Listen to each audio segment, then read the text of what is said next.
నమస్తే, నేను మీ మాధురి. శారద గారు, మనకి మిర్రర్ ఉపయోగించి అఫర్మేషన్స్ చేసి మన మేనిఫెస్టో చాలా చేస్తూ ఉంటాం. సో ఈ మిర్రర్ని ఉపయోగించి అఫర్మేషన్స్ చేయటంలో ఈరోజు మాకు ఏ టెక్నిక్ చూపించబోతున్నారు? మిర్రర్ టెక్నిక్ అనేది చాలా పవర్ఫుల్ టెక్నిక్ మేడం.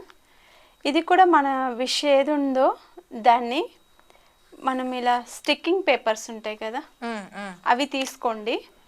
మీరు ఎన్ని కావాలంటే ఎన్ని తీసుకోండి మేడం. ఒక 10-12 అలా పేపర్స్ తీసుకోండి. మీ విష్ రాసేసుకోండి. ప్రతి దాని మీద ఒకే విష్ రాసుకోండి. మీరు ఏదైనా కావాలి అనుకున్నారనుకోండి, అది డబ్బు కానివ్వండి, లేకపోతే మీ గోల్ కానివ్వండి, మా లైక్లు కావాలి, షేర్లు కావాలని కోరుకున్న వాళ్ళు కూడా ఉండలేకపోలేదు. అలాంటివి ఏ గోల్స్ ఉన్నా కానీ, ఒక ఐఏఎస్, ఐపీఎస్, ఏ విష్ అయినా కానీ, మన హ్యూమన్ బీయింగ్ సంబంధించింది ఏ విష్ ఉన్నా కానీ మీరు అఫర్మేషన్ ఒక పేపర్, స్టిక్కింగ్ పేపర్ మీద కానీ ఇలాంటి పేపర్ మీద రాసుకొని గ్లూ కూడా అతికించుకోవచ్చు. ఇలాంటి పేపర్ మీద మీ విష్ ఏముందో రాసుకోండి మేడం ఫస్ట్. ఇప్పుడు నాకు ఏ విష్ ఉందో నేను ఇక్కడ రాస్తాను. రాసిన పేపర్ని ప్రతిదానికి మనం మిర్రర్ని అతికించుకుంటూ పోవాలి. మిర్రర్కి ఇలా మిర్రర్ ఇక్కడొకటి, ఇక్కడొకటి, ఇక్కడొకటి, ఇక్కడొకటి, ఇక్కడొకటి, ఎన్ని మిర్రర్స్ ఉన్నాయో అన్ని మిర్రర్లకు కూడా మీరు ఇది స్టిక్ చేసుకుంటూ వెళ్ళండి. వాష్రూమ్లో కూడా మిర్రర్స్ ఉంటాయి మేడం, అక్కడ కూడా స్టిక్ చేసుకోండి. మనకి డ్రెస్సింగ్ టేబుల్ దగ్గర కూడా మిర్రర్స్ ఉంటాయి, ఆ మిర్రర్కి కూడా మీరు ఇవి స్టిక్ చేసుకోండి. ప్రతిరోజు మీరు మిర్రర్ దగ్గరికి వెళ్ళినప్పుడు మీ అఫర్మేషన్ చదువుకోండి, చెప్పుకోండి, మిర్రర్కి చెప్పుకోండి. మీరు బెడ్రూమ్లో ఉన్నప్పుడు కూడా బెడ్రూమ్ కూడా మిర్రర్స్ ఉంటాయి, అక్కడ కూడా స్టిక్ చేసుకోండి. మీ థాట్స్ మీకు ఎక్కడ మిర్రర్ కనిపించింది అనుకోండి, ఆ ప్రతి మిర్రర్కి మీరు మీ విష్ ఏది ఉందో పెద్ద విషయం రాసుకోండి. చిన్న చిన్నవి రాయకండి, పెద్ద విషయం, పెద్ద గోల్స్ అవన్నీ రాసుకొని స్టిక్ చేసి పెట్టుకోండి. ఒకే విషయం అది నెరవేరేంత వరకు దాన్ని స్టిక్ చేసే ఉంచాలి మీరు. ఇలా ఎక్కడ ఉన్న మిర్రర్స్ కన్నింటికి మీ విష్ అతికించి పెట్టుకోండి. అద్దంలో మన ప్రతిబింబాన్ని ఎప్పుడైతే మనం చూసుకుంటూ మనం విష్ చేస్తుంటామో, ఎవరితో మాట్లాడతాం మేడం? అద్దంతో. మనతో మనమే మాట్లాడుకుంటాం కదా.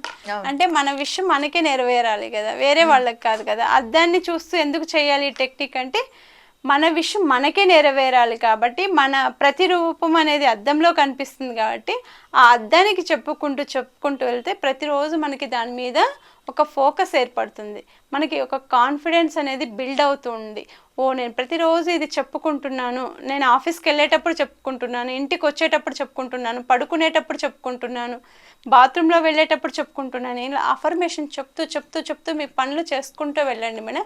అది ఫుల్ ఫ్లెక్స్డ్గా మిర్రర్ టెక్నిక్ ద్వారా సక్సెస్ అవుతుంది మేడం. ఇది చాలా మంచి concept madam, and easy concept, మనకి అవైలబుల్ గా. ఇది అయిపోయింది అనుకోండి, మీ విష్ ఫుల్ ఫ్లెక్స్ అయిపోయింది అనుకోండి మేడం, దీన్ని మీరు అన్నింటినీ తీసేసి వాటర్లో వేసేసి ఆ వాటర్ని తీసుకెళ్ళి చెట్లలో వేసేయండి మేడం. డస్ట్బిన్లో మాత్రం వేయకండి దయచేసి. అవర్ విష్ కదా, అది డస్ట్బిన్లో మాత్రం వేయకండి. దీన్ని వాటర్లో వేసేసి ఇది కరిగిపోతుంది. లేకపోతే ఏదైనా మట్టి ఉన్న ప్లేస్లో తీసుకెళ్ళి మట్టిలో ఉన్న పాతేసేయండి, కానీ డస్ట్బిన్లో మాత్రం వేయకండి. ఇలా ఇది అయిపోయింది. మళ్ళీ ఇంకొక గోల్ వచ్చింది అనుకోండి, మళ్ళీ మీకు ఏదైనా ఉంటుంది కదా, అది కూడా సేమ్ ఇలానే ప్రతిసారి మిర్రర్ టెక్నిక్ ఇలా చేయొచ్చు మేడం. అది చదువుకు సంబంధించింది కావచ్చు, ఉద్యోగానికి సంబంధించింది కావచ్చు, మీ లైఫ్కి సంబంధించింది కావచ్చు, ఫైనాన్షియల్కి ఏదైనా సరే ఈ మిర్రర్ టెక్నిక్ అనేది మనల్ని చూసుకుంటూ మన కాన్ఫిడెన్స్ని మనం బిల్డ్ చేసుకుంటూ ఉంటాం కాబట్టి అది చాలా తొందరగా. ఇప్పుడు సినిమాలో ఎఫెక్ట్ లాగే మేడం, విజువలైజేషన్, మనమే విజువలైజేషన్ చేసుకుంటాం, మన థాట్ని మనమే విజువలైజేషన్ చేసుకుంటాం మిర్రర్ని చూసుకుంటూ. కాబట్టి ఈ మిర్రర్ టెక్నిక్ చాలా అద్భుతంగా పనిచేస్తుంది మేడం. Thank you madam.